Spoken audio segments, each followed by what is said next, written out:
বিদায়বেলায় সামাজিক যোগাযোগ মাধ্যমে বড় একটি বার্তা পোস্ট করেন বিরাট কোহলি। সেখানে তার সব কথার শেষ কথা ছিল #259 চিরবিদায়। কেন বিরাট কোহলি এমনটা লিখলেন? কেন শুধু 259 নম্বরটাকে সামনে নিয়ে আসলেন তিনি?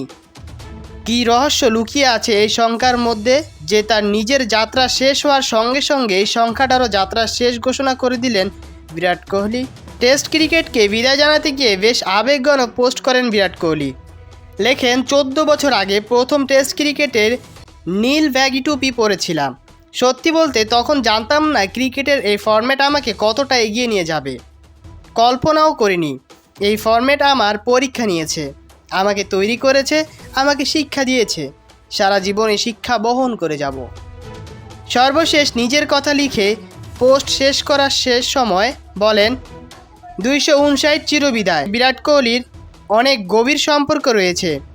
সবার মনে এই প্রশ্ন জাগছে, কেন এই নম্বর বিশেষভাবে উল্লেখ করলেন বিরাট কোহলি? কোহলির মাঠে খেললেন 18 নম্বর জার্সি পরে, তাহলে কেন 259? মূলত 259 নম্বরটা হলো বিরাট কোহলির টেস্ট ক্যাপ নম্বর। প্রতিটি ক্রিকেটারের টেস্ট অভিষেকের সময় একটি নম্বর দেওয়া হয়, যেটা সারা জীবনই তাকে বহন করতে হয়, অর্থাৎ তিনি সংশ্লিষ্ট নম্বরের ক্রিকেটার। বিরাট কোহলির যখন অভিষেক হয় তখন তিনি ছিলেন ভারতের 259তম টেস্ট ক্রিকেটার। সারা জীবন ভারতের টেস্ট ক্রিকেটে এটাই তার পরিচয়। কয়েকদিন আগে রোহিত শর্মা যখন টেস্ট ক্রিকেট থেকে অবসর ঘোষণা দেন তখন তিনি লিখেছিলেন 281 নম্বর, অর্থাৎ রোহিত ছিলেন ভারতের 281 নম্বর ক্রিকেটার। যারা চ্যানেল এখন সাবস্ক্রাইব করেনি তারা চ্যানেল এখন সাবস্ক্রাইব করুন এবং পাশে থাকা বেল আইকনটি বাজিয়ে দিন। ধন্যবাদ।